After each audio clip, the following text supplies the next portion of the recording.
Wait, we doing the 40-minute joint?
What's up, family? I'm Juan Castillo, and when I'm on social media, my favorite show to watch is the Don't Shoot the Messenger weekly podcast.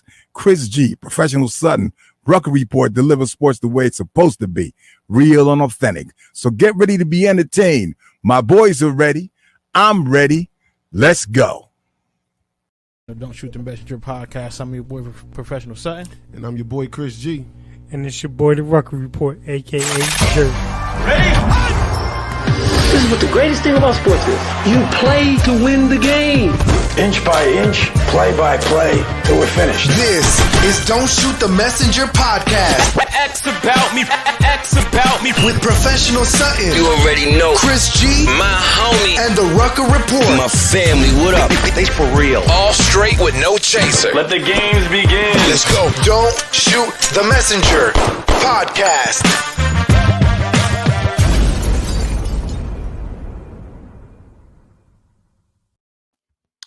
Yeah. Yes. Let me just do a quick mic test. I was going to make sure that we good. Everybody can hear us. Okay, there we go. Yeah, we good. Can somebody do like a quick, thumbs up? Let me know if you can hear us. I just want to make sure we all in here. We live in effect.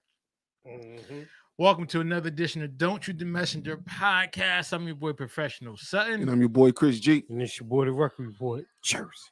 Yes, sir. So first and foremost, we want to say Happy New Year's, fellas. It's good to be here with my brothers. No doubt. Yeah, I mean, it's good to, have something to say. We got a lot going on. Also, I ain't got nothing to say. We sound good. Chris said we sound good. I ain't got nothing to say. So we're going to have a good show. We definitely want to thank our sponsor, 94.3 WYBC. The rhythm of the city. So also, I just want to make a few announcements. One, we will be going to YouTube more, so we will be transitioning because Facebook's fucking us over. Shout out to Nick and Rob Davis already shooting that smoke off on you, quick. Ooh, shooting that smoke off on you, quick. Listen, I ain't worried about Rob, man. I ain't worried about Rob, man. Shouts out to Rob anyway, punk ass. But anyway, so we will be going from Facebook to YouTube more, and also we do got a special treat for y'all. We will be on 94.3 WYBC. Oh, you want me to drop the rhythm of the city for that too? There we go. So no, from the top. So we will be on 94.3 WYBC. The rhythm of the city. Yes, we will be making our grand entrance probably in the next few weeks, though. You know what I mean? We're going to have a 7 o'clock slot. We're going to be talking about sports. We're going to be having some fun. So that need a little bit more. Okay, go ahead. I mean, I'm just saying, like, first of all, we started off in the 2-bedroom, okay? Uh-huh. Yeah. All right, the studio was in the 2-bedroom in the hood, okay? It wasn't. All right, okay, 2-bedroom in the hood. Just the dude who wanted to vent about LeBron losing to the Warriors in 2015. I'm okay, gonna cut the mic off. No. I want to give you your credit here. Okay. He just wanted to vent about that, and then what did he do? He was like, "Yo, listen, I want to talk a little boxing." He said, "I don't really know boxing though." You know who I know who know boxing? My boy Chris. Mm-hmm. Hit me up, say, "Yo, Chris, you want to be on my show?" I was like, "Sure, I'll be on your show, no problem." do the show. Had a great show, by the way. Thank you. That was a great show. I think that was the second episode. Yes, it was. And then, I'm just giving a quick story. And that was the second episode. And then he was like, yo, man, Chris, yeah, that was such a good show. How about we do this together? And I was like, you sure, man? Because I was kind of thinking of doing my own thing. I don't want to step on your toes. He was like, come on, man, you my brother. He was like, let's do the show together. We do the show together. Next, couple months down the line, he go, yo, I want to talk some basketball. I know this ill dude that talk basketball, my boy Ruck. And I go, who? He go, my boy Ruck. He go, yo, I go, let's put him on the show then. So he goes and does it on the show. I'm talking about me and Ruck never met each other, never talked to each other. First time on the mic, it's like we knew each other for years. My man. Right? And I said, yo, Quet, I know he all the way in Jersey. This is when I thought he lived in Jersey. I said, yo, I know he all the way in Jersey. He got to be on the show. He go, no, he ain't in Jersey. He just say Jersey all the time. I said, oh, he one of those. But then he was like, Don DeMarco. Then he was like, bang, bang. He'll do the show. I was like, yo, let's reach out to him. We reach out to him, and he goes, yo, I'm in. Let's do the show. Now, we all in the hood. Yeah. All in the hood. Then we go, yo, we need to do bigger and better things. So we come out to North Haven for a couple shows. We come out when I was living out in North Haven. We out of the hood now. We in the boonies. And then our brother, Ruck, goes, you know what, man? I got a beeline on a studio we could get. Like, how about we ramp this up a little bit? Remember them days. Right? Remember them days. So then we go. On a check-in. Then we go out to West Haven, and we got our own studio. Right? And we still shooting our shots. Then we get a couple undergrads under us. They do a little stuff. That fizzled out, but it's all good. Right? Then next thing you know, he go, listen, man, we could do this at my new spot. I ain't going to disclose the location. Yeah. Right? Yeah. So then we go to another spot where we are right now. And Juan, Uncle Juan, the OG. He go, man, I like what y'all brothers is doing. I want in. And then Uncle Juan lived up to his word because he said this over a year ago. He go, listen, I want to put y'all on 94.3. He said, I want y'all to be there. I think y'all good enough. I like what y'all brothers is doing. I want to put you there. Just give me some time. And true to word. Uncle Juan came through, and now your niggas made it. Yeah. So I want to first give honor. Woo! I ain't got no rag. To the pastor of this show. All right. And one of the leaders in my life.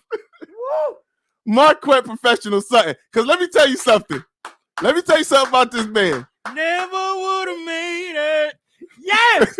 Let me tell you something. The dedication that this man has shown to the show, to his brothers, and the commitment that he's put in. Listen, niggas ain't getting paid for this. At all. Everything's been our own money. Yeah. And let me tell you who the first person is to put something up. That black man right there. Yep. That black life right there. Right there. That's an inside joke. And when you hear us on 94.3, you'll get it even more. But that man, that life right there, put in the hard work and the dedication. And I just want to say, thank you to Quet. I want to say thank you to Ruck. I want to say thank you to Uncle Juan, 94.3 WYBC, because it was a long journey. The journey ain't over. There's still some more goals to get. But this is a big deal. And I wasn't just going to let him we on WYBC 7 o'clock. I ain't just going to let him breeze over that. Can't gloss over that. That man, this man right here worked really hard, really hard to get us to this point, and he deserves some credit and some validation for it. I love you, brother. Thank you. And one more thing. Since we in the vein, take it off and then screw it on. Since we in the vein of giving, and Chris did such an eloquent job. Speaking of take out the professional Sutton, I just want to say, because we're making this move, Chris, I wanted to surprise you by announcing it here today. Speaking for Chris and myself, we're gonna forego that $5 that you owe us from the Cash App. Just want to let you know that we are going to count that as a team loss, and we're going to keep it moving. So, Chris, man. I know you ain't saying Chris, but I feel like I can speak for both of us. He ain't lying. There you go, straight. Listen, man, I just want to thank y'all, man. Again, and also we got to thank Tara, we got to thank Rose, we got to thank my lady Myra, we got to thank everybody. Yes, sir. People who actually, been Yes, listening to us. thank Rob you, Davis, you know what I mean, who've been Larry Love. always showing us love. Larry And Love, boom. Nick, the mad scientist. Yes, We're sir. gonna have you on in a little bit, Nick. Don't worry. But again, my brother, man, because without you guys personally and doing this, I don't know where I'll be. I mean, we really been in this though. Yo, for real. For a minute. We've been in this for a long time. Like son, we almost had the Charlemagne beef. With your boy, I ain't gonna name no names. Oh yeah, Yes, boy I out am. in Indiana. Yeah, yes I am. Bitch Dylan. ass. Sucker. But yeah, man, we've been in this for a minute. So. Nick will. Oh Nick. Oh yeah, Nick. Oh, I'm locked in. Hold on. Here we go. Oh, I'm locked in. Oh man, Nick, I wish he I ready had my for you. sound effects. He ready for you. He ready for you, Nick. But yeah, we've been at this for a minute, man. Feel good. So again, as you can tell, we all together. We in the studio. We're gonna have some fun, but we gotta let our brother Chris, talk his mess, because if you don't know, Dabo Swinney, who is the head coach of Clemson, he goes, well, Ohio State only deserved to be number 11 because they only play about 6 games. So in my book, I don't think that really counts, and that's no knock on them. They stink. I'm just saying though, when you play 6 games, it's not much we can talk about. He said, "I'm not going to apologize for what I said because I thought that 11 ain't bad. They're a great football team, and we're a great football team, and both teams played to win the game. So I'm not going to apologize. I just like it. What I'm not going to do is let you tell me I need to apologize." Oh well, listen. Every time I see it, I gotta say it. Yo. And Nick knows what that's about. And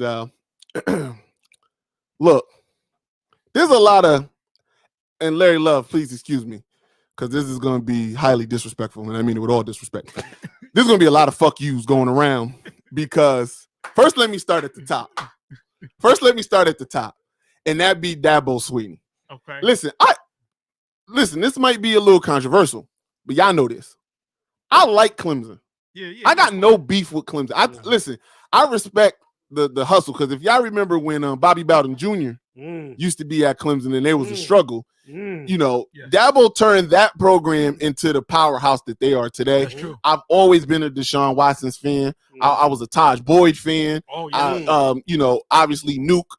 All the receivers that they put. Listen, I'm a fan of Clemson.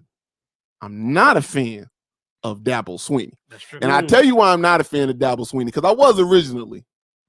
But then, as I would say, as the recruiting process of going after the big guys became a struggle, and he had to fight with it with Ohio State, then all of a sudden all these extra jabs start coming out at Ohio State. Now listen, we recruit against Alabama. We beat Alabama for players all the time. Alabama beats us for players. You know what I mean? It is what it is. We don't shoot no jabs. Only time we shot jabs at Alabama is when we beat them in the first college football player. That was the only time we took some jabs.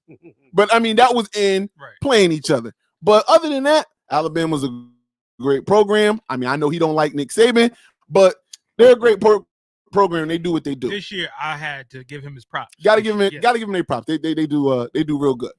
But all of a sudden, Dabo's got this real beef, thinking that, and I got to give props to Colin Cowherd. He brought this to my attention. He said he thought that Dabo feels like Alabama is the only other team in the nation that's on their level. In Ohio State, everybody be putting on their level, and he didn't feel that Ohio State was on Alabama and Clemson levels. First of all, that is false. The lie detector came back and determined that was a lie. Okay, first and foremost. And I think he has something personal against us. Now, listen, we were 4-0 against Clemson going into this game, but we rarely ever played Clemson, and we had only played them in, a tournament type setting. We've never played them in some regular season type stuff. So, whatever the case may be. And when they beat us with Deshaun Watson. They beat us with Taj Boyd and Nuke on a last-second touchdown that they got to win. And then obviously everybody remembers when JT Barrett, who I've never been a fan of, got beat 31 donut. And everybody remember the game last year, Still which was taking great. shots at JT. Always, man. Always and forever. But He listen. He broke all the records in Ohio State because he was there for 7 years. It But don't listen, matter. He is a legend in Ohio State. He's a So super, you got to super give senior. credit where credit. he's a legend. He's a love player, but He's a player. he's a player. He just happened to play quarterback Oh, man, for you a cold time blooded, man. for too long at Ohio State. But I digress. Listen, this is all about praising Ohio State. We don't got to get into that stuff. So Dabo puts up this bulletin board material and says, "I'm going to rank him 11." Now, listen, I'm going to be honest. I understand why he did it. First of all, Dabo did it because he has this metric that a lot of Southerners and people who didn't have to get games canceled have. It was like, well, we didn't have to.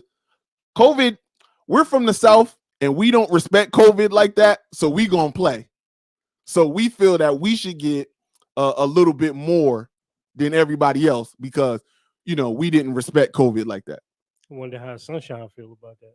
And listen, Sunshine had to miss 2 games. That's the reason why they lost to Notre Dame the first time. But the protocols for COVID and everything down south are totally different than the ones up north. Oh, Aaron Fleming. Oh, he's a Notre Dame guy too. Is he? Well, we'll get to them. Everything that he touched becomes Dookie. Okay. But go ahead.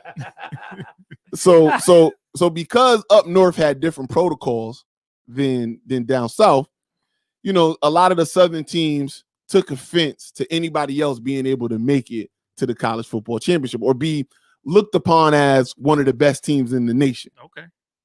Again, the lie detector determined that was a lie because Ohio State was clearly one of the best teams in the nation. And listen, and we'll get to Notre Dame, but so was Notre Dame. Notre Dame was one of the best teams in the nation. It just was what it was. So anyway, all of that being said, he ranks us 11th for recruiting purposes because he wants to let the future people who could be coming to Clemson, Ohio State that are making the decision that they're not on our level. That's why they're all the way down here. So I get the Jedi mind trick. Also, he wanted a built-in excuse. So if he beats them, he say, "See, I told you they wasn't ready. They only played 6 games. But if they lose, they go, listen, man, they were the fresher guys. They only played 6 games." Dabo, he got some Trumpian level tactics. He's from Alabama. He's from Alabama again. And then Randall, shouts out to Randall. What dude slept with his mom until he was like 14? Happy birthday, Randall. Just want to put that out there. Yeah. Happy birthday. Well, yeah, right. So he did all of that. So he had a built-in excuse. And then obviously with the way Ohio State had been playing of late, it was valid for everybody to think that Clemson should be the better team. Now, mind you, he was looking at the 6 games as he feels like they're getting an edge because they only had to play 6 games. Yeah. I was looking at it as a Buckeye going, I feel bad about playing 6 games because, we didn't have time to cultivate a good, chemistry with each other. It was your commissioner. It ain't like you guys are like, we're not going to play. Right. Commissioner who was new, he didn't want no problem. He had a pandemic. Again, we do things a little bit differently up north. I don't know, maybe safer. But anyway, so he said, I don't want nobody to die. So football is not all that important right now. When we can, we do. Exactly. I mean, and then again, who don't want to see Ohio State play? Ohio State play. They beat who's in front of them conventionally. And listen, we struggle with Northwestern. I mean, but now I do want to make this point. We were missing 22 players when we played Northwestern. But I seen a lot of news sites didn't want to bring that up, but whatever. So we struggled. Justin Fields had struggled this year, but I wonder why. Because we kept having to miss practice. Yeah. We kept having to go through protocols because this team had to pull out and that team had to pull out. We only played 1 home game and we only played 2 home games this year. Right. The last home game we played was over a month and a half ago when we played Indiana. Like it was a tough year. No spring ball. No spring ball, no nothing. It was a tough year, right? So it makes sense. We'll get to that. We'll get to that. Okay. But when we had some time to practice and we got all our players back, and we still didn't have all our players back. Our actual starting running back, Master Teague, wasn't available for this game but he had concussion protocol things. But we get back up and you see what we could do. Yeah. We romped them. We romped them. And it was satisfying because fuck Dabo. And I also want to say before I let the mic go, the other person that's on my fuck you list is Rex Ryan. And I'm gonna tell you why Rex Ryan is on. He be on Get Up talking cash. I mean, he's talked cash shit last year. He was like, I don't know why everybody's excited about Ohio State Clemson. It's going to be a rout. Clemson's going to destroy him like they did before. And we all saw the instant classic that last year was. Then we come back this year, and he's talking shit about Justin Fields like, oh, people want to take Justin Fields after Sunshine. Okay. We see how the quarterback of Ohio State's doing right now. You took Mark Sanchez, but go ahead. Right. And then he goes, oh, Clemson's going to romp him again. Yo, that's I wonder how Rex Ryan's doing, probably jacking off to some feet like he likes to do. That fuck Rex Ryan. Okay. And then I want to say fuck Desmond Howard. This is my last one. And it's not just because Desmond Howard's from Michigan. It's because he was another one talking cash shit about, I don't know if this is the real Ohio State and Chris, Justin Fields. And, no. Fuck Desmond Howard. Fuck his Heisman. Fuck Michigan. All right. I want to put all of that out there. This is my time. I'm reclaiming my time. Listen, I'm reclaiming my time. I'm saying this on 94.3, but yes, this is our I'm time. reclaiming my listen. When we do the 94.3 show that's going to be pre-taped, this will be all clean in PG-13. But as I'm going right now, I'm reclaiming my time. Fuck Desmond Howard. Fuck Rex Ryan. Fuck Dabo Sweeney. We in the building. Buckeyes, OHIO, and that's it on your ass.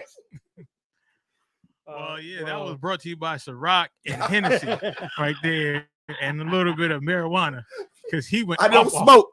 Yo, No, I just say clean living. Well, I mean, sometimes. All right, go ahead. Larry Love said, "Look at the F-bomb."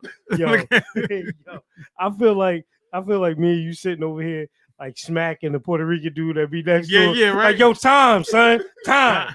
And he don't care nothing about time. He's like, y'all care what y'all talking about. Y'all Nah, care what y'all F talking that, about. yo. He cheated. He went over Listen, I said I'm gonna need my Yes, time you did. to go off because I was not feeling the hate that was coming Ohio State way. Now, listen, this game was tight for me. As you all, as all three, Yeah, everybody in here know. I need radio silence. I said don't call. I didn't want to pick up phones for people. He said, yo. I said, listen, do this not is even do it. don't bother me right We now. were supposed to do a show yesterday, people. Yeah. And Chris said, I don't Nah, know what y'all doing, yeah. but at 8:01, That's not what I'm doing. it's over. That's not what I'm doing. Son, it was like, yo, talking to Chris yesterday was like the first time that Scandal came on, and you couldn't talk to no women in America. Yeah. That was like Chris the other day. I was like, golly. And Chris is really confident with, you know what I mean? Yeah. Chris, he was like, yo, listen, I don't want nothing. Listen, listen, don't say it quick. Yo, Whatever both, you got going on, I don't want to hear. Like, yo, both teams play hard. Yeah. Listen, so I'm not gonna lie. I was actually happy to see Ohio State win yesterday because you know what happens is you got teams like Clemson, you know, they become good, you know, right? And that's all good. But then you got there like the fan base who's talking cold cash shit. Like, I mean, again, I'm a Florida guy. You know, I got my nephew in the building. His Sooners did they Trash. thing. I mean, trash. Listen, you know, they did their thing, but then you got the fans come. I never met a Clemson fan. You know what I'm saying? Two things I never met living up north. Clemson fan and a slave. I'm just saying. Never met it. All right. But it's a lot of Okay. but a lot of Clemson fans will both hand in hand. Wait just a saying. minute. That is hold on. That is not gonna be on 94.3. No, it's not. That No, wait, it's not. wait, nah. But That listen, won't be there. so, but what I'm saying is that I liked how y'all got it done because I want to see what excuses are they going to say. Because you all know when you have a white mobile quarterback, the NFL loves that. You know what I'm saying? You know they love it. And Justin Fields, they was picking him apart all season. Oh, he's not good. He's not this. He's not that. Can we But I love get into that for a minute? Because listen, and I'm actually, this is going to sound crazy. I'm actually a Sunshine fan, Me too. Right? Yeah, me too. Yes, I do like Sunshine. but I think they have overhyped his skill set so much that they put him in this other realm where there's supposedly nobody else around him. Yeah. He's supposed to be the next. He's supposed to be the best prospect since Andrew Luck. But here's the thing: in the Bright Lights game, he got sorely outplayed by somebody that they said wasn't as good, wasn't as accurate, couldn't make those same type of throws. It feels, even when they were talking about when the game, they were talking about the roads that they both traveled to get there, how they're both from Georgia, and Fields was already behind him and this and that. 6 touchdowns. How many points? 52? Oh, 49. We have 49 49 points. points. 6 touchdowns. 6 touchdowns. Came back after a big hit. 22 of 28, 385 yards. He had as many touchdowns as he had incompletions, 6. Mhm. He was he had some lasers, and I mean some dimes that he threw. And the bombs, Yeah. the 2 bombs that he threw were absolutely picture perfect throws. That's with. I'm gonna speculate a little bit, but I know he at least got fractured ribs. Yeah, he got some. Yeah. I know he at least got he fractured got ribs, Well, and those were them dimes that he threw were after. Yes. Yeah. After that. Now listen. Now speaking of the Big Ten, we got Chris who's an expert, but we also got one of our favorite. We also got the biggest boss of the boss when it comes to the Big Nick. Ten. We got my man Nick. Nick, what's going on, Happy man? New Year, Nick. I sit here in a pained expression knowing that when I saw you guys were going live, I would have to listen to Mr. Gay pontificate to the point of no return regarding his Ohio State Buckeyes, who absolutely deserved everything they got last night. I give you props, my friend. That was an amazing performance. And I can tell you right now, Vegas is crying in their beers because I can only imagine what people were betting that game when that was set. But a couple things that I do need to refute, good sir, which we talk about. Come on, Nick. You were doing so good. Well, you know me. I have to play devil's advocate. Go ahead. All right. The first thing is, one thing I definitely did agree with you was regarding the rankings when it came out, because Ohio State had only played 6 games due to COVID. And we all understood what happened with that. They had a tough time with Northwestern. Yes. They had a tough time with Indiana. Yes. And, when Dabo gave his ranking of 11 and he explained the situation as why they did it, at first I thought it was the ultimate slap in the face to Ohio State. And I still think it was a backhanded compliment towards them from Dabo, and Dabo got everything he deserved.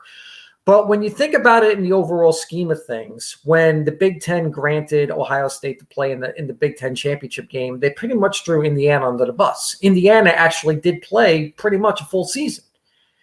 And now we're seeing what's going to happen with Indiana, that they're covering up the Big Ten logo on their jersey and their helmet and stuff like that, thinking that, because they are not Ohio State, that they wouldn't get the same respect as they would say. Of course not. So when you think about it, a lot of people, there was a lot of consternation by fans and pundits out there that Ohio State got to play in the, in the college football playoff with only 6 games under their belt. And, I see where the argument is coming from. But then you saw this game last night, and now you know why they are one of the top 4 teams in the nation, now one of the top 2 teams in the nation. And it wasn't Ohio State's fault that they only played 6 games. We're in a crisis right now. We all know that. And people get sick. We all know that. Was it Ohio State's fault that they only played 6 games? No. I mean, Michigan State tucked their tail. We're COVID. We don't want to play Ohio State this year. And other teams did the same. Hold on, Nick. That was Michigan, not Michigan State. I said Michigan. It sounded like you said Michigan State. And just in case you did, let's be clear. It was the Wolverines, Michigan, and Ann Arbor. Those bitches. Go ahead. Yes. You can finish. Yes, we know how much you absolutely are a closet Wolverine fan. We totally understand that 100%. Yes. I just want to let it be known, though, Nick, when I was in Michigan last year, I was maybe about 20 miles away from Ann Arbor. I was Ohio State this, Ohio State that. I let them all know because, my father and my stepmother and my sisters live in Michigan. I let everybody know it's OH. I-O. All day long. So, even when I go to Michigan, they still bitches. Yeah.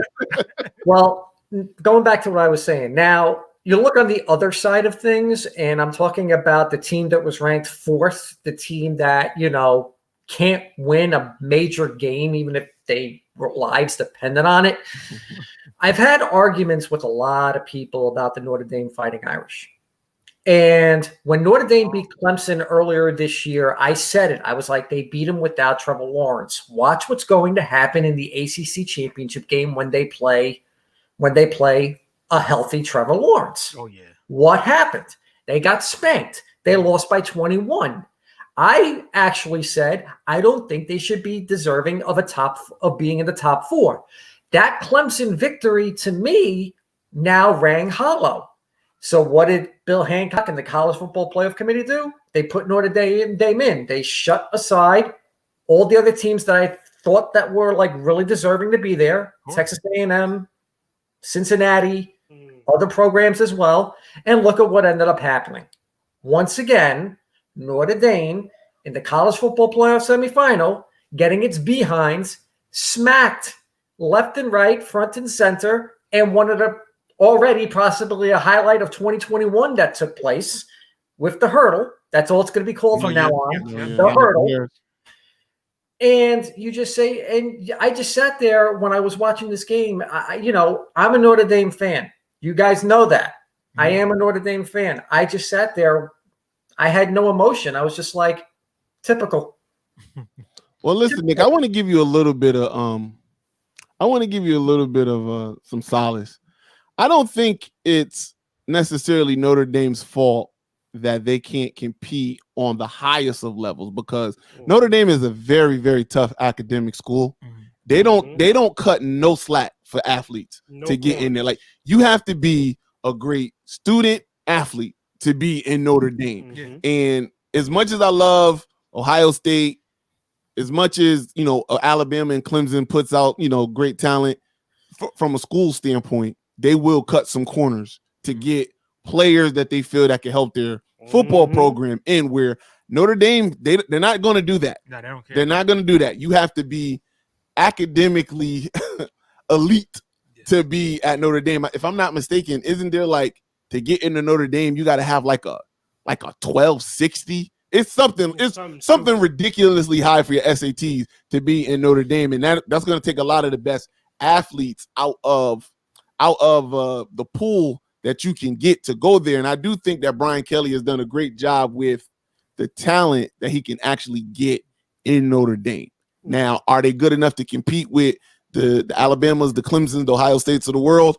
Probably not. But I do think, they do show they get as much as they can out of the players that they get. That's true. Yeah, I agree with you 100% with that. But when you look back, when Lou Holtz was head coach, in the 80s and 90s, and who they brought into the program, you're talking guys like Reggie Waters, Tony Rice, guys that had the skill set, that didn't much have the brain power as what you say, but they brought in players that, academically wise, maybe were like C, B to C, but they still survived the academic rigors while they played at the highest level. Sure. Ever since Lou Holtz went away, and then you had Bob Davie, you had Tyrone Willingham, you had all, now you have Brian Kelly. They still bring in high caliber players. You can't forget. It's different now. You can't forget. What's his name? Charlie White. What's his name? Charlie Weiss. Charlie White. They still paying Charlie Weiss, ain't they? Yes, they are. Charlie Weiss got the Bobby Bonilla contract. Yes, he did. He did. So, but when you think about it, you see all these players going to all the other elite schools. That's because, let's put it like this: national championships count for a lot more these days. Yes, they do. Than academics. And that's why you always see Alabama, Clemson, Ohio State, all these other programs get all the top level talent. Notre Dame still does get top level. They always end up with a top 10, top 15, recruiting class, but it's always like on the bottom side of it, if you know what I mean. Yeah, you're never going to see Notre Dame in the top 5. I don't think ever again. If they do, I will be very, very surprised. They can get there. They could get there again. I mean, if they go the independent route and fix that schedule how they usually do it, I think that they can definitely make it. I think that this, them joining ACC this year was actually a pretty good thing, especially with the COVID and and not being able to play the team that they wanted to play. So I think that that's good. But one thing about Notre Dame is, again, they understand money. They understand how TV works. I think that they were one of the first colleges to actually get that TV deal. Right? Yeah, exactly. Like, they understand. Like, listen, we're going to play these games because we know academically we can't get the athletes that we want. But guess what we can get? We can get that top 10 rating. We can still get kids watching, and we can get that NBC money. So that's what they're going to always be. No matter where Notre Dame is, they're always going to be visible. And when you're visible, people tend to, I don't know, rank you because you're just there. So they're going to get back and, definitely top 5 soon. Top 5 soon. So for me, it's like this. Notre Dame is the Mike Tyson of college football. Mm-hmm. They're always going to be a draw, no matter who matter who you put them against. They're always going to be a draw, and for that keeps them in the game. I think one of the things that you alluded to, Nick, when Lou Holtz was there, one of the things that he had with those guys that you mentioned was that they were really good, talented players, but they were also really high character guys, right? Where a lot of the other schools back in that time, when you talk about a Florida State, when you talk about a Miami, they got that supreme talent, but they also knew that they had a lot of head cases. Right? Catholics versus the convicts. So, it's still that theme still rings true today. That's why there was so many people watching the Clemson game. Hey, Rock. People hoped that Notre Dame would beat Clemson, Hey, would Rock. be the new powerhouse. So it's always going to be a draw. They're always going to be there. But I think, again, and one of the things that Brian Kelly was actually very good at when he was at Cincinnati was recruiting Northeast. Yes. I think Notre Dame's problem is that they're so pigeonholed into the Northeast. They haven't made a lot of big splashes down south. So in terms of Brian Kelly and his staff, they need to look at adding some people that down can south, recruit West Coast. Down south. People can say what they want. Just switching gears for a minute. People can say what they want about Dion and his move at Jackson State. But he has surrounded himself with a number of people that, one, have experience in the professional game, and two, can recruit across the country. Yes. And that's one of the things that when you talk about in Alabama, when you talk about a Clemson, when you talk about a Florida, when you talk about a Texas, those type of schools, it rings louder for these kids nowadays. And it's easier for them to go and pluck the best of that top 5. Like Notre Dame is always going to have a top 10, top 15 recruiting class. But again, take how many 4 stars and 5 stars are in that class. If I get 20 kids that are all 3 stars, I'm going to have a top 10 recruiting class too. Yeah. But what it will equate to on the field is going to be much different than those other schools. That's true. And you know what? That real quick, and then I'll let you go, Nick. 2 things. Like Raymond B. Bennett said, shout out to him. He said they have a strong brand. Notre Dame has a strong brand. Whether you're talking college, high school, when you think of Notre Dame, you think of a good school because, again, it's usually private. It's Catholic, right? But then also, like you said, with that Mike Tyson, no matter what, even when Alabama was doing their thing in, the early, like the late 2000s, early 2010, whatever, and they were making a mark, it was okay, right? It was, again, it was, they were winning, it was okay, but nothing was like seeing Notre Dame. Like when Notre Dame is like the Dallas Cowboys. They're like the Cowboys. Yeah, you got a good point. Yep. When Notre Dame is doing good, people love to watch college football, especially the old peers, because they want to see the old school Ohio State, Notre Dame. They want to see those games. Listen, when and just adding to your point too, quick, like what people love to see, and especially college football purists, when the game is at its best, is when Notre Dame is really good, when Penn State is really good, and then you have the Florida, the Miami, the Alabama, the Clemson. When Florida State is really good, college football is better. When USC is good, so Texas, it's a lot Texas. of Texas. When you go that route, college football becomes something different. But I think one of the other things that has happened, and I was glad to see it because we're seeing more teams like Cincinnati, right? We're seeing kids say that they can make it at any school. Clemson. Yeah. I mean, Clemson, again, Chris alluded to it. When Junior was there, it was bad. Yeah. Listen, say what you want, and I don't like him no more because I just think he left his high and dry. But say what you want. Jimbo did his thing at Texas A&M. Oh, yes, he did. So again, when we get those programs to get back and stand on their feet, they'll be great. Notre Dame is always going to be in the running because everybody wants to root for them. Yeah. You know, so one for the Gipper. Yeah, Rudy. yeah. Go ahead, Nick. I'm gonna give you the final the final point. Thank you, man, for always joining us, man. Thank two things before I go. One, I used to have the Catholics versus Convicts T-shirt. I had it for about 20 years before it finally shredded and had to go to its final resting place in the garbage. But But I remember that game very well, and the ratings for that game were absolutely insane. Yeah. And with Notre Dame on TV, they're on NBC half the year, and then you still can find them on either ESPN, ABC, or CBS for 3 or 4 other games. Mm-hmm. Basically, every week on national TV, you will find a Notre Dame game somewhere. Somewhere. And they go on before anybody else. Yes, they do. Now, my final parting shot will be this. Yes, here we go. Uh-oh. I've met Marquette 2 years ago. And it was when I was at, actually more than that now, 3 years ago. I was at WBLZ Sports, and I had my podcast, the Mad Scientist Sports Lab. And Ket was a guest of mine a couple of times. And then I came on your guys' podcast a couple of times.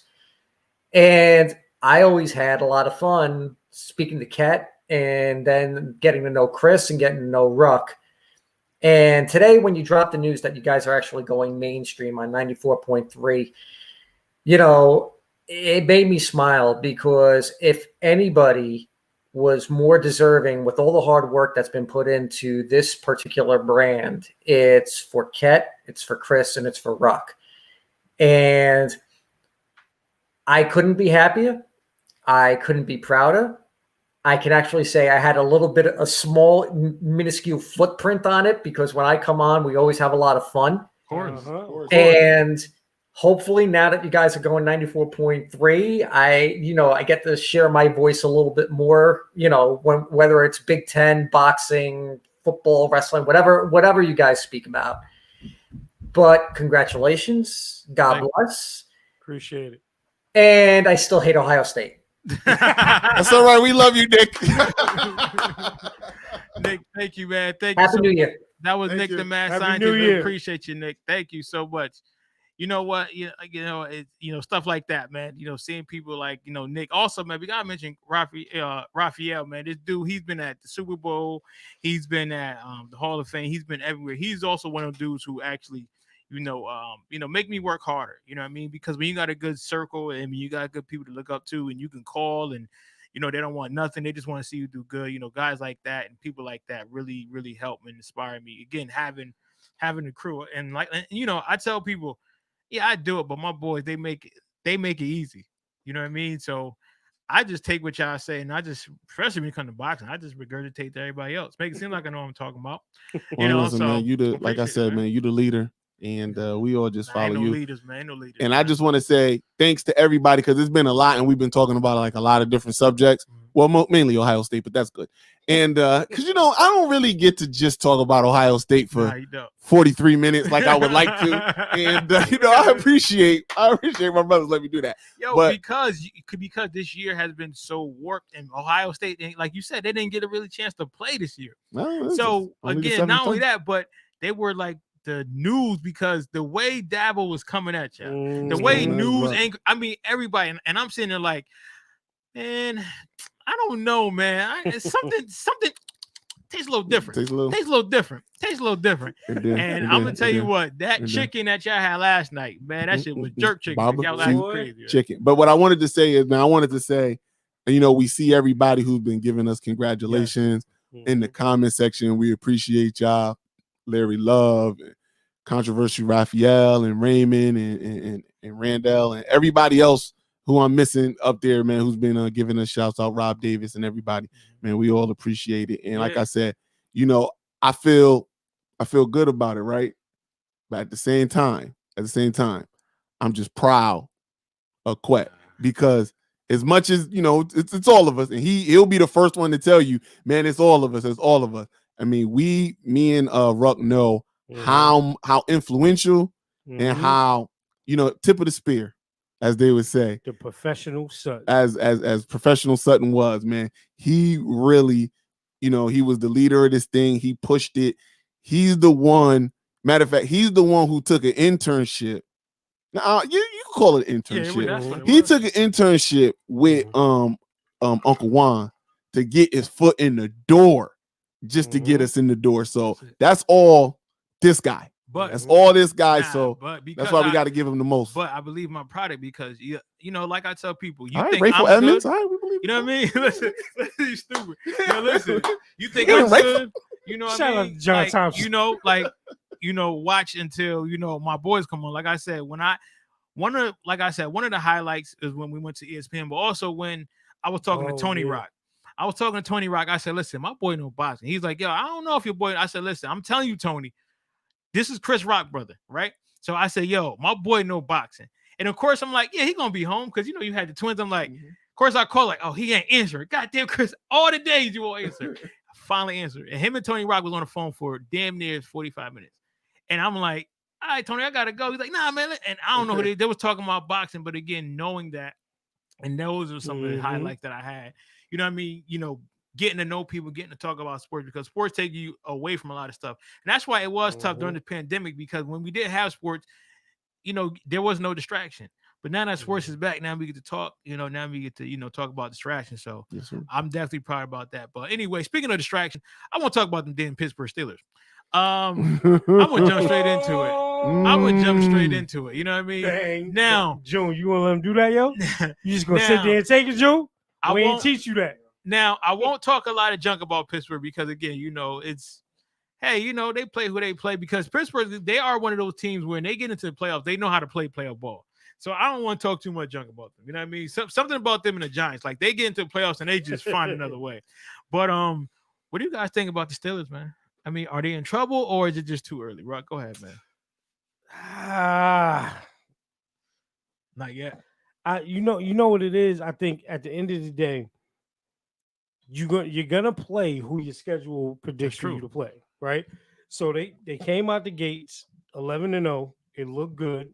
Things seem to be working. They suffered some injuries, some setbacks, just like a lot of other teams did. But I think one of the things that's happened to the Steelers since AB left, since they've lost players like Lev Bell, you can talk about James Harrison. You can talk about, when Ryan Clark went over to Washington or left from there or whatever, what is their identity?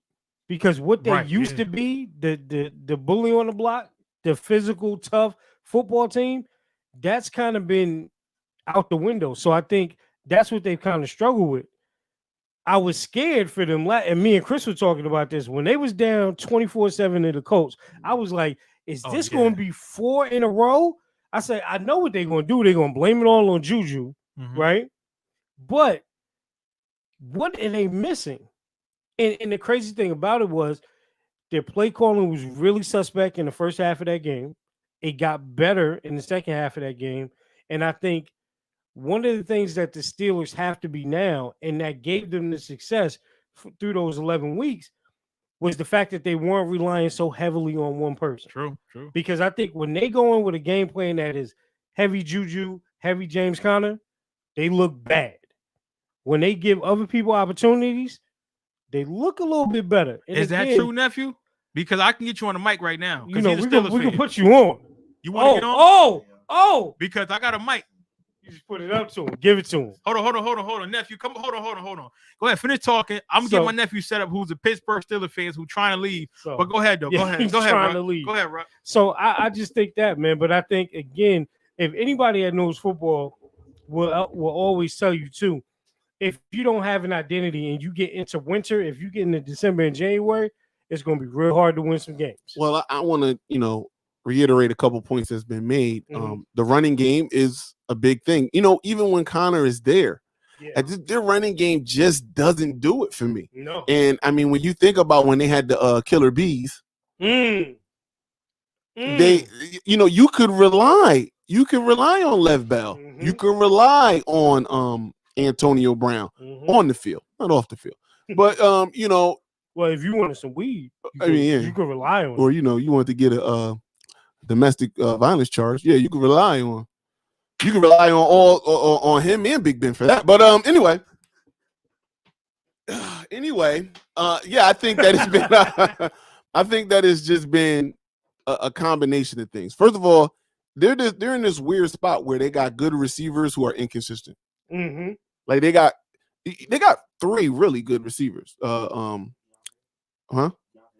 Deontay Johnson, Chase, Claypool, Juju, and Washington, right? Yep. And Washington. Those are 4 good. Yeah. Those are 4 good receivers. And I see what you're saying, Larry, but it's like here's the part where I say they're good, but they're inconsistent because you see flashes of Claypool where it's like, dude, this young gun is really good. Yeah. Right. And then we've seen Juju be good. Now he hasn't been as good since AB left because there's levels to being good and being the number 1 receiver. Yes. And we discussed this on the show before, so I won't go too deep into it, but a number 1 is a number 1, and it's clear cut, and there ain't never a doubt about it. And I don't think Juju's the number 1. I think he'd be better suited as a number 2, but I think he'd be better suited as a slot. To be honest. Yeah, you know what? To be honest, but I think he could do just as well as a 2 as he could a slot. But yeah, I think you're correct on that.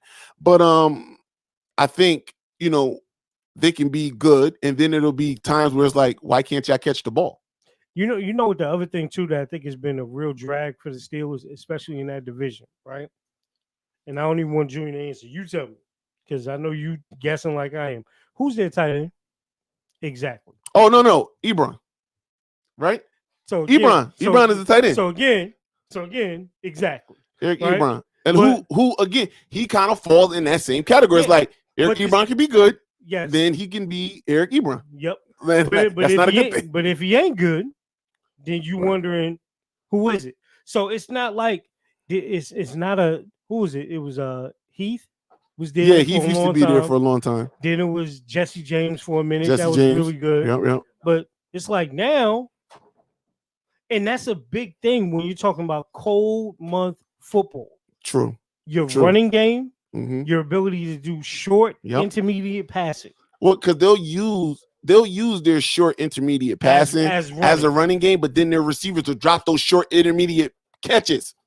And then, you know what I mean? So it's counterproductive if you're going to throw. Yo, Tree in the building, my bro. Tree. I was just telling Junior the story of my 25th birthday when when we was at the club and old boy was shooting next to our car. It's an inside joke.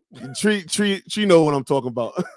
I was just telling him about that. But anyway, long back to the Steelers. Yeah, I think that's one of the things.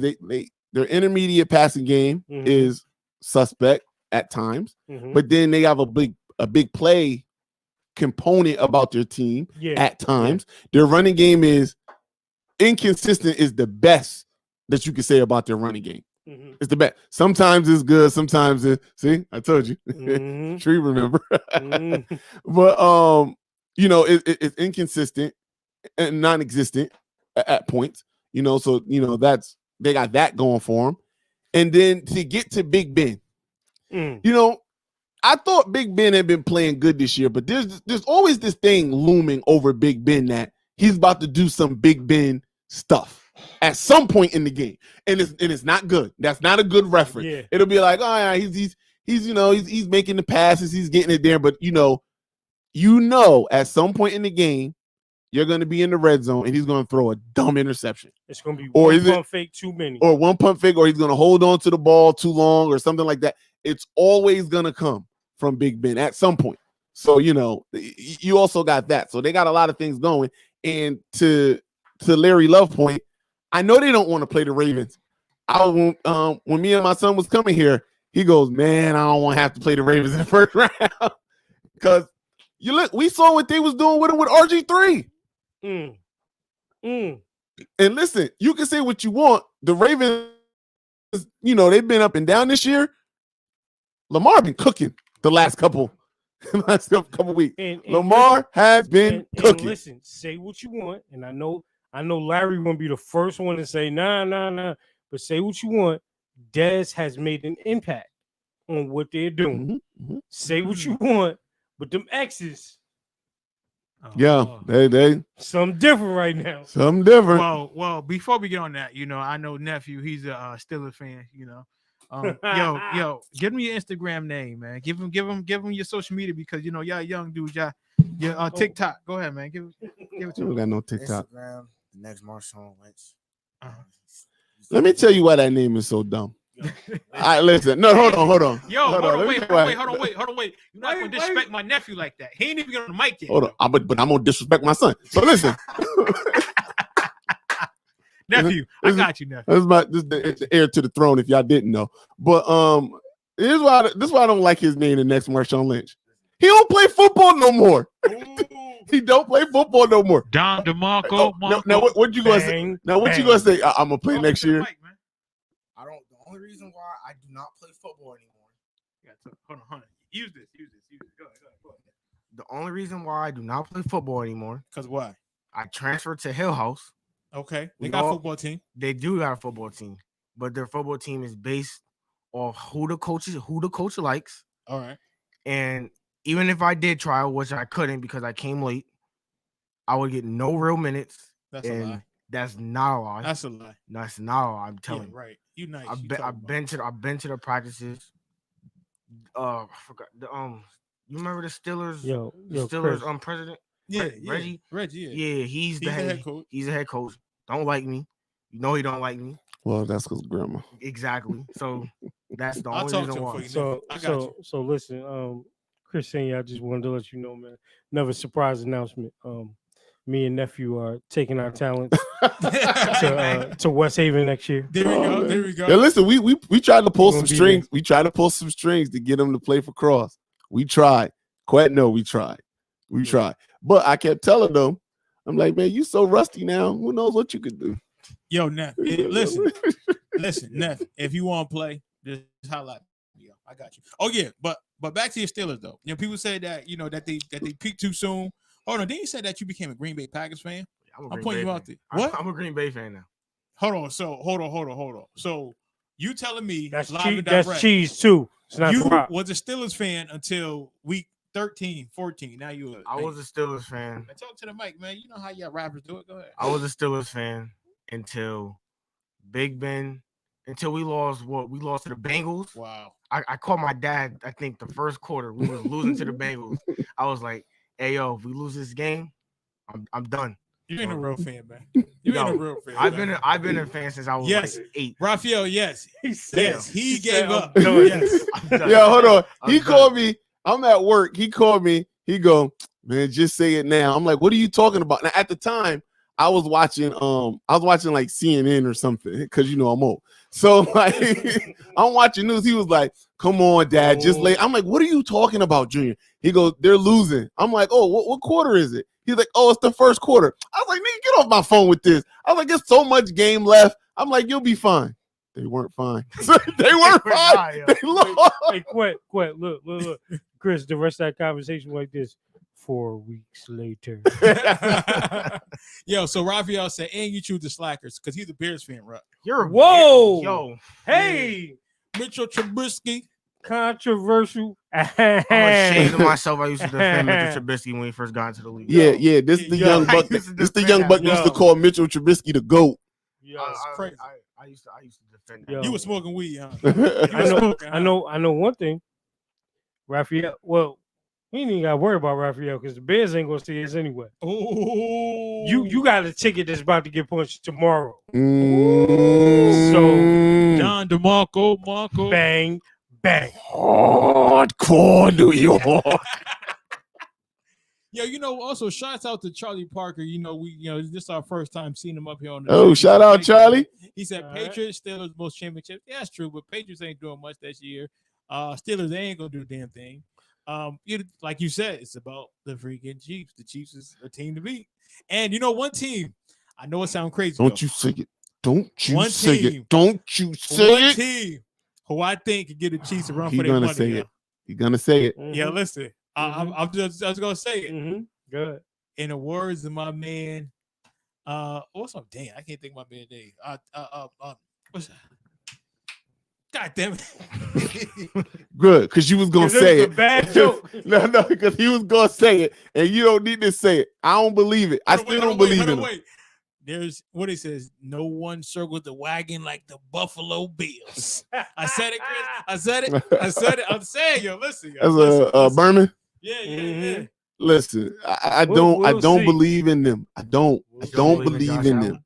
I don't believe in Josh Allen. I still don't believe in Josh Allen. Raphael, I still don't. Listen, let me know because I can let you in, baby. I can let you in. Yeah, I still don't. Please do. Say the word, man. Please come. So, baby, come through. Chris Berman, yes, there we go. Look, I'm about to do my thing.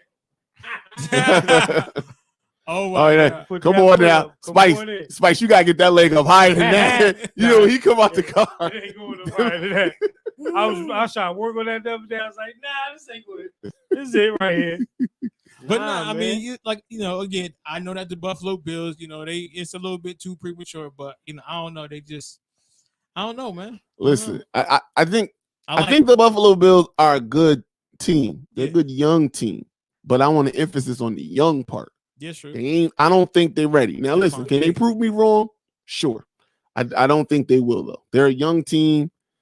I don't think they're the match for the Chiefs right now. That's the shootout that they do not want. Right. And I seen them in a shootout against Arizona. And we remember how that went. Yeah. Arizona ain't been right ever since though. No, you're right about that. Arizona hasn't been right ever since that shootout. Which is crazy.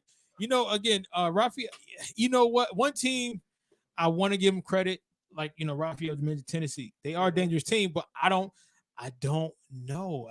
They don't got that. We gotta say this for tomorrow. Okay. Raphael, we're gonna say this for tomorrow. For the NFL show. Yeah, because we got our NFL preview show. So listen, we ain't gonna. You know who you putting your trust in when you go to Tennessee, and it's going to continue to be a problem because he has a problem. Because I am not like the media who just totally forgot what he was in Miami and just going to totally start knob slobbing him because he got a real running game and a real defense now. No, I ain't going to do it. I ain't on duty. Not going to do it. Okay. So I don't believe in Ryan Tannehill. I'm never going to believe in Ryan Tannehill. And Tennessee, even though they are good, you see their shortcomings. Yeah. You see it. Yeah. Listen, actually, you know what? Let me take that back from Raphael. Y'all may have a chance tomorrow because there's a good chance that we may sit Aaron. We should sit Aaron. Because we lost Bach. So Bach is going for the shout year. out to Bach. I saw that yesterday. So and I just, immediately my heart went out to his fiance. Yo, this dude. You know what he sound like? Remember on the. If y'all don't know David Bakhtiari fiance, just look her up. You sound like Mark Wahlberg. Bach ain't going nowhere. Oh, and other guys. Yes, that's what you sound like. I feel sorry for her. Like, yo, how about him? He was like, no, for real. Who is this? That's the old ball and chain. Wait, stop playing. Bye, Sheila. All right, Terry. I don't think that he heard. Shut up, Alan. Bye, Sheila. Go in the house, Alan. I love you, Sheila. That's Chris right there. Hey, Chris, my leg broke. It don't matter. Bye, Sheila. Listen, I like David Bakhtiari, man. Which like his fiance. I like his fiance more. I'm at it. Yo, so real quick, because we do have to do something real quick. We've been on an hour. Thank everybody who's been tuning in. Yes, sir. Heavy. You guys had a good conversation about Reggie Bush, right? And which I thought was so dope. That was an off the cuff conversation. But it still was dope though, because I think that a lot of people feel the same way that you guys feel. Because I think for us, we're older, but we don't feel that old. So when you look back at Reggie Bush, it feel like he just played college like 5 years ago. Hold on, but it didn't 20 years ago. Give it a second. I need it. That nigga old. That's what I was waiting for. That's why I said give it a second. I said give it a second. Listen, until the 31st, I'm still in my mid-30s. That nigga 40 plus, okay? So Chris said he remember Reggie Bush daddy. Yeah, you stupid.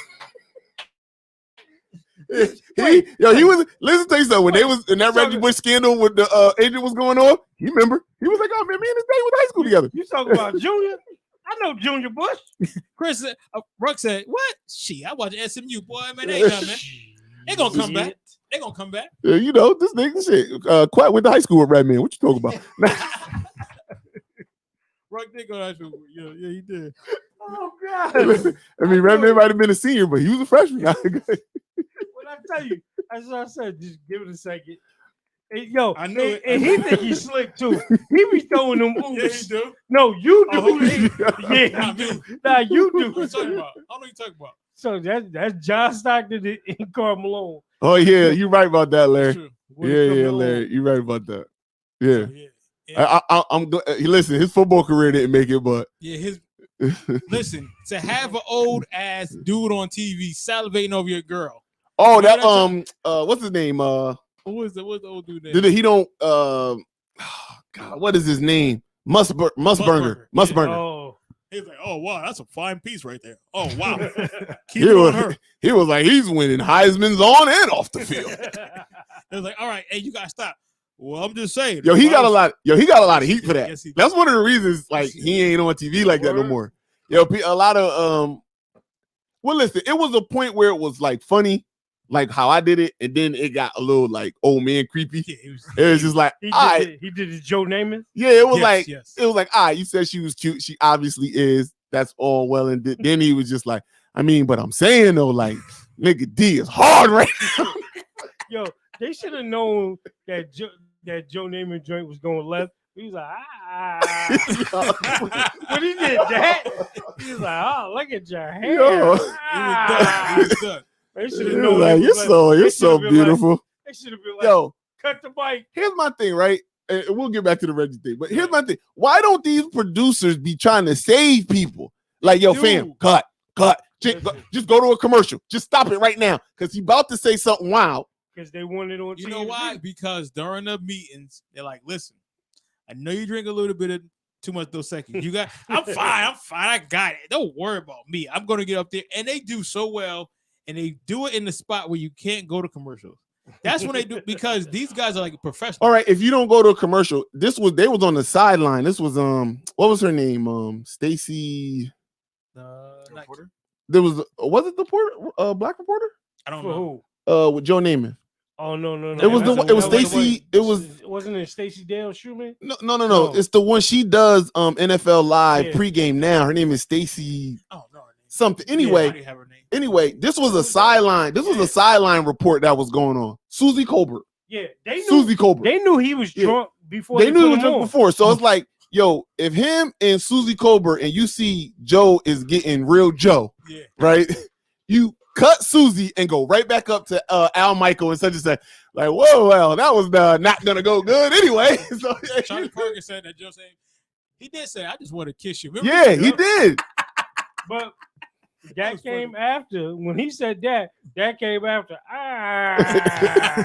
When he did that, he's trying to touch her face. He's like, I just want to get you. Listen, when he put that coat on, I said, "Oh, this gonna be a shit show." Yeah, this gonna be a shit show. That's all I'm saying. Just as a producer, and I'm saying this on live right now, Quat.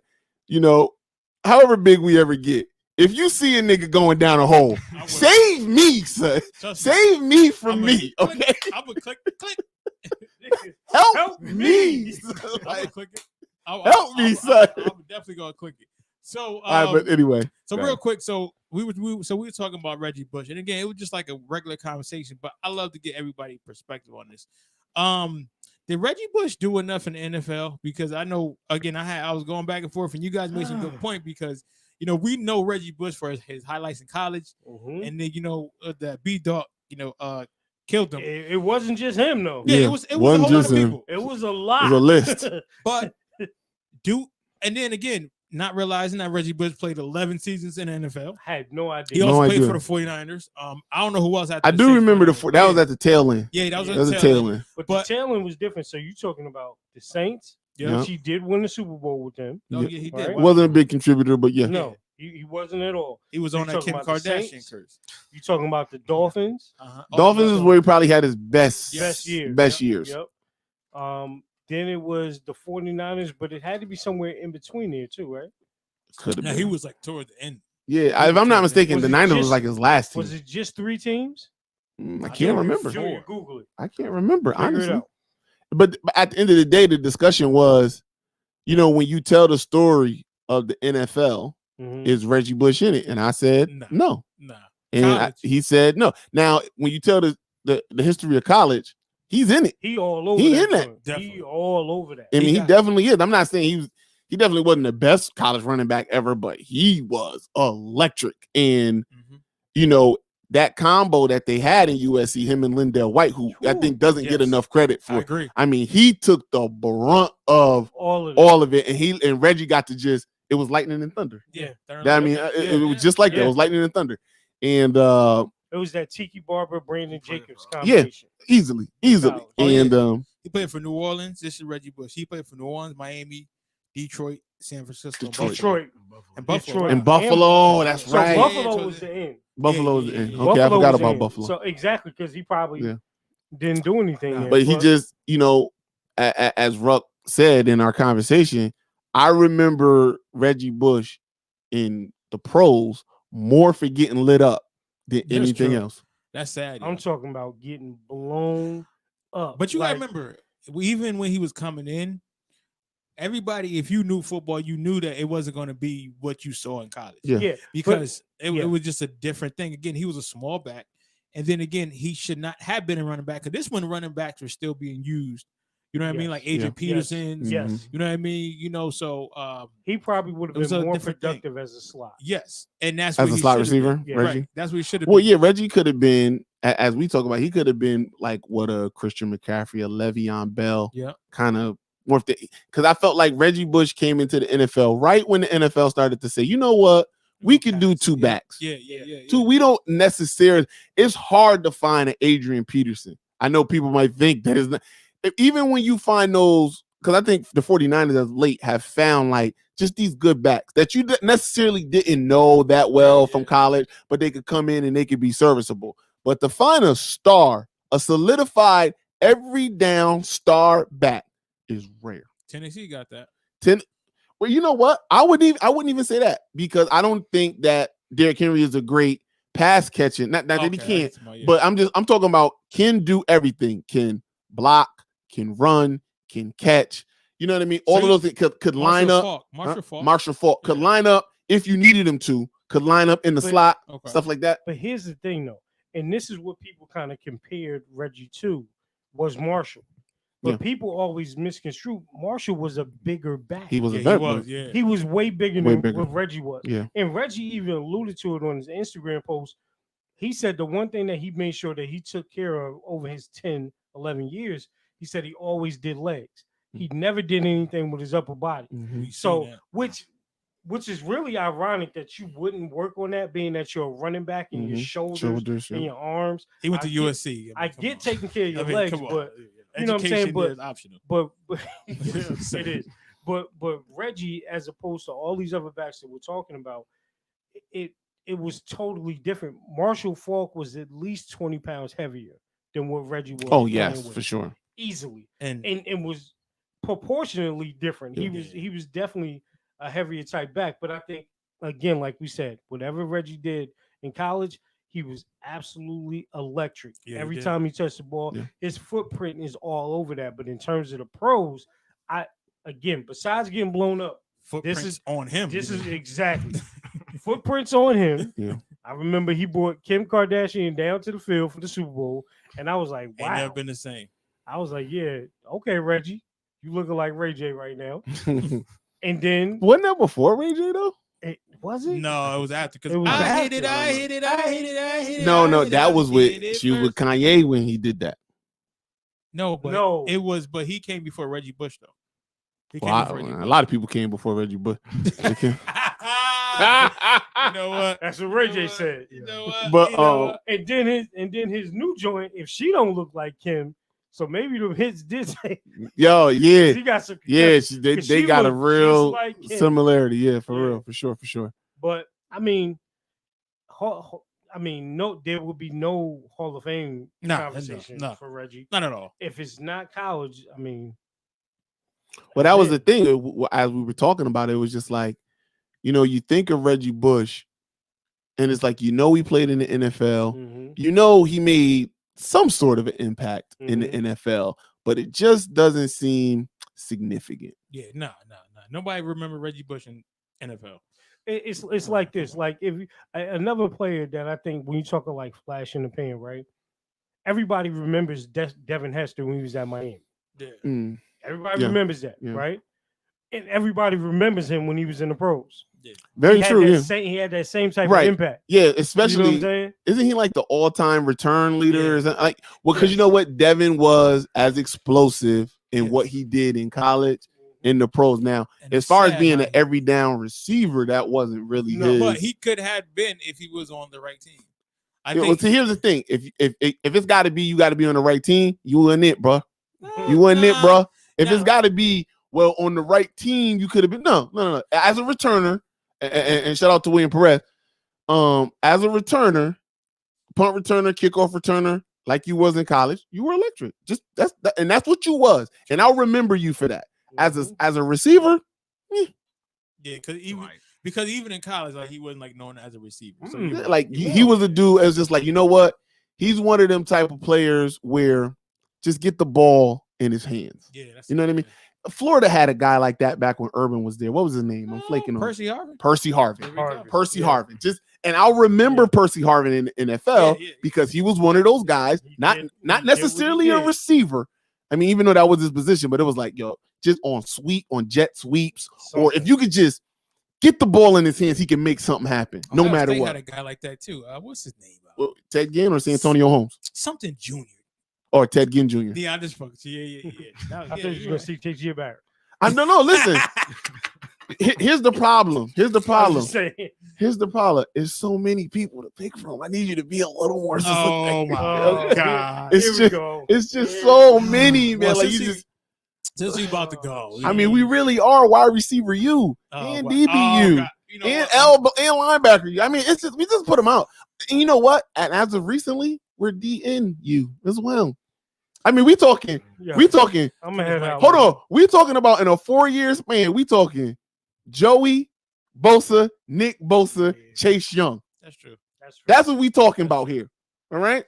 So get right with yourself. And Chase, and shout out to Chase because he is absolutely proven Mel Kiper wrong and turning into the animal that he was. Also, at Ohio State. You also need to put Skip Bayless on that list because he was also one of the ones saying, "Oh man, I really don't see him as that kind of game changer guy." And it was like, "All right, Skip, keep smoking that crack you smoking." Speaking of Washington fan, Stylene, she's a Washington football fan, so shouts out to her. Oh man, I'm sorry to hear that. Yeah. Listen, sorry to hear you. I'm saying though, but you talking about your boy. I mean, he's playing for Washington, so. Oh, yo, no doubt. Come up here and talk some baseball. What's your team? He probably Yankee. I know. Let's go Yankees. But listen, I'll be wanting to hear somebody have some diversity. You know what I mean? Maybe he might say the Reds. I don't know. Let me at least give him the oop. Hey, Charlie, thank you for tuning in again. Appreciate it, man. Thank you, man. Thank you, everybody tuning in. Thank y'all so much. So we do have to go, but before we go, we do gotta do our say word. That's when Pastor Sean Rucker get on here and he give us a good word. So what's a good word for today, sir? Listen. So I'm gonna take the word that we had last night because shout out to my sis aka MJ, aka the amazing host of the Reasoning Minds podcast, right? On the DSTM network. Yes, sir. So here it is, people. We are in 2021. One of the things we talked about last night, check your circle. If your circle ain't right, if you ain't around people that are motivating you and requiring you to do more and be more, that ain't the type of folks that you need around you in 2021. You already left 2020. Everybody's sick of it, right? Don't repeat the mistake in 2021. So check your circle, people. And like I always say, think big, but most importantly, be easy. Yes, sir. Yes, sir. On that note, yes, AP, I remember you and your cousin moved from New York. They Yankees fan. Shouts out to him. Shouts out to him. But again, Thanks again for tuning in to another edition of Don't Shoot the Messenger podcast. I'm your boy, Professional Sutton. And I'm your boy, Chris G. And it's your boy, The Ruck Report. Cheers. Peace out. Don't Shoot the Messenger podcast. I'm your boy, Professional Sutton. And I'm your boy, Chris G. And it's your boy, The Ruck Report, a.k.a. Jerry. Ready? This is what the greatest thing about sports is. You play to win the game. Inch by inch, play by play, till we're finished. This is Don't Shoot the Messenger podcast. X about me. With Professional Sutton. You already know. Chris G. My homie. And the Rucker Report. My family, what up? They for real. All straight with no chaser. Let the games begin. Let's go. Don't Shoot the Messenger podcast.